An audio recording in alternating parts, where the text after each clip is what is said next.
Good morning, ladies. This is Simply Ninie, and today, I said it is so, I say this in every video, the importance that I really need to get these videos started because I really, really want to share with you guys the beauty of becoming, letting go of the old so that someone new can come forth, the best and beautiful version of you can come forth. I have been journaling for my son is 19, for about 15 years now. And I can't tell you enough the beauty and the joy in that it allows you to become as a new person. So I'm not going to go too much into talking about that right now. I'm going to get straight to the point because I have to go to work. But I promised myself I have to figure out how to make time to share with you what I have learned that has brought me a lot of renewal, a lot of joy, a lot of hope, a lot of faith, and a lot of new beginnings. And if there's one thing I know, and for me, it all happened in spending time in nature and having these long, beautiful, peaceful conversations with God. And it just really bothers me, like when people hear the word God, how people run. And it's like, people, please listen to me. If you ever open a Bible, and I'm not, again, don't get scared of the word Bible. These videos is to encourage you to not be scared of God, because it's people who have turned it into a religious, judgmental, and experience. My experience has been nothing. It's been like having a lover in my life. A lover who is respectful, who is understanding, who is giving, and who gives hope and truth, and who doesn't lie. And even though with this lover, we know we all love sex and love making. And although I'm just going to say this because that's what comes to my mind, I never made love to God. But oh my God, I have loved him, and he has loved me almost as good as if we were making love. And I know this sounds really, even I'm saying, I'm like, what are you saying? But for those of you who get it, what I'm saying is, at the end of the day, love making is not just about the pleasures of physically getting your groove on, but love making is about love, exchanging love between two hearts. And God allows, through sex, God allows us to experience, what is the word? Fireworks of love. Sex is the firework of two people loving one another and having the privilege of exchanging that love with one another through making love. So anyway, I'm going off again, but my point is that when I was saying, having that passion with God is such a beautiful, beautiful experience, because I've never experienced something so loving and forgiving and caring. He is the perfect gentleman. So I just want to say that to you. So now let me go into something. People always ask me, Ninie, how do you journal? I don't know how to journal. And journaling, I get into it and I get distracted. So this is how I do it. Find a book. It could be many books. There used to be a time I would read one book and finish it to the end, and and I would use that, and I would break down every paragraph, and I would write the thoughts that came to me in every paragraph. And in doing that, it allows you to go, stuff that is within you that you didn't even know you thought or felt comes out on paper.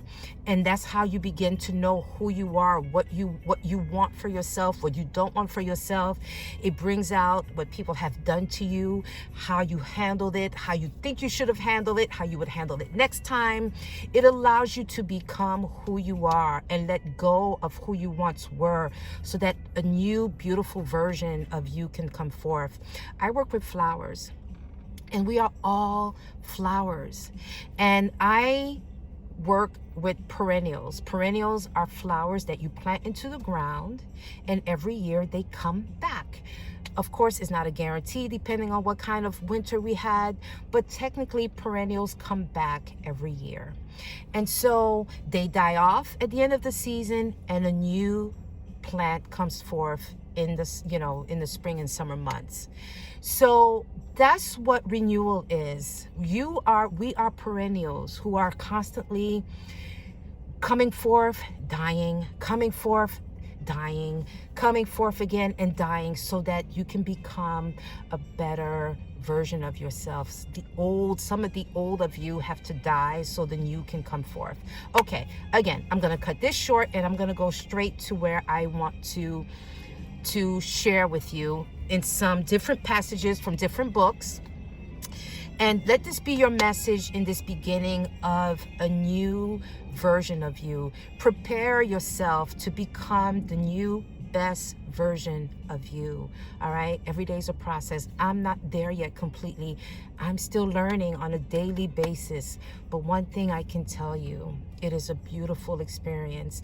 Not only do you feel this joy and this happiness within you, when you have it, somehow the world resonates that back to you. And people you meet, and you will always meet, I want to say idiots, but I'm learning to have better choice of words and not judge people, because everyone's going through their thing. But you will always run into special people who don't get it, people who wants to just not be nice, but that's not our concern. Okay, so the world would be a beautiful place for you when you make it a beautiful place for yourself. You have to find that for yourself first. So I'm going to start with this one passage from a book called In Love with You, and it's written by a gentleman, and basically I could tell he wrote a lot of his they're like poems, maybe, I don't know, I've got to find the proper word for that, but for now I'm going to call it this one a poem. And it reads, it's called Inspired, the first page. It says, "You, my love, the beholder of my heart, are my greatest inspiration, the reason I have become this kind of man. You are the reason I am living this life that I could have never imagined. Before you, I was a boy with a numb heart, watching time pass as I reached for passion. You came in and blew down the walls around my heart, showed me how to be vulnerable. Even from the start of our conversation, I knew there was nothing missing." Hi, Gregory. How are you? Fine. How you doing? I'm good. Good to see you. Hold on, I have hair in my face. Today's a nice day. Yeah. Enjoy it. Yeah. Enjoy it, and I'll see you next time. Sounds good. Thank you. Bye-bye. I'm sorry, guys. That's Gregory. He's the caretaker here at this beautiful cemetery. And so let me continue. So it says, "I saw beauty I never known swimming in your eyes. And that is when I knew that one day I would make you my wife. Here you are loving me, being the type of woman who helps me discover a better me." Now, what a beautiful passage or poem written by a man about his wife. But what I want to say to you ladies is that I know that as women, that's what we all want to hear a man say to us. But get this, a man cannot say these things to you, and these words cannot be true for a man to say to you unless you know you're that valuable, unless you know you value yourself, unless you have done the work to become that best version of you yourself, because you can't give that to someone else if you don't have it for yourself. And I'm saying this to you because for 34 years I know this to be true, because I had to learn this myself. I thought that to receive love, you had to give it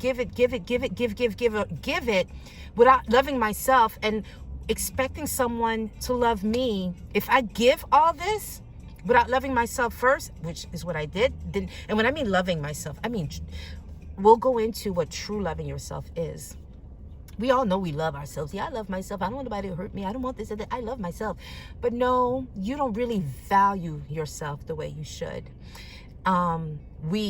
We don't really value. I mean, well, things are changing for me, but but the thing is, you can't give away love thinking that if you give without knowing your value first, that someone is gonna, because you gave so much, that person is gonna reciprocate and say, oh, she's did all these things for me. Oh, she's doing this for me. She's loving me. She did it. Let me love her back. It doesn't work like that. It doesn't work like that. Instead, because you don't love yourself, you actually attract people who will take advantage of you, who will actually take what you got to give and then leave you dry. And that's where you have to stop the cycle. You have to take time out and be in nature and be in those quiet places so God can talk to you and tell you, baby girl, my sweet, sweet, beautiful daughter, I'm the one who created you. And let me tell you, like, how I made you to be this beautiful human being, all the qualities I gave you so that you could do these things in the world for me to make this world a better place. Women are powerful in what we can do because we have the right heart and the right mind, and we can multitask and make things happen. But we put our focus and our energy and our power in the wrong way and in the wrong hands. So let me read another passage from another book. And it reads, so this is my message to you to get this new journey started. So prepare yourself to do better, to become better, and to have a better, joyful life, no matter what your income is. It's not about the money. It's about within. So here's this. This one is called Flirting with Lust. You miss his touch, the way his hands held you, the way his lips became one with yours, the way the lust swelled in his eyes when he looked at you. But hold on. But do you miss those lies I'm sorry, let me start again, because I'm like, hold on, listen. But do you miss the way those lies tasted? Do you miss the way he kept letting you down? The way he treated your heart like it was a toy that was no longer needed once the excitement wore off? You kept flirting with lust while you are trying to chase love. Ladies, I cannot tell you enough. If there's one thing, you can't control how someone is going to treat you, but you can control by holding on to your purity, so to speak. I don't care if you're not a virgin, but by hanging on to your purity, and I call that special area that brings so much pleasure, I call that your jewel. It is a diamond. Stop giving it away like it's clearance, okay? A diamond is a precious stone. It takes years to form a diamond in the earth under a lot of pressure. Don't give it away. That is your jewel. That is your heart is the most beautiful, what's the word? The heart is the core to love and beauty and everything you could think of that's beautiful. Everything, God, the whole experience why we're having this experience on earth is that God wants us. The number one thing that's important to God is love and how we treat one another. But that special thing that's between your legs, that's a diamond. And only the man who can afford to buy it is allowed to have it. And let me tell you something, we've made many mistakes where we've given it away, not just clearance, but for free. But as of today, prepare yourself to stop that, okay? Value, because you know what? That diamond is connected to your heart. And when you connect the two, you make mistakes because your heart is opening the door for you to give away your diamond and we'll talk about that some other time. I need to cut this short.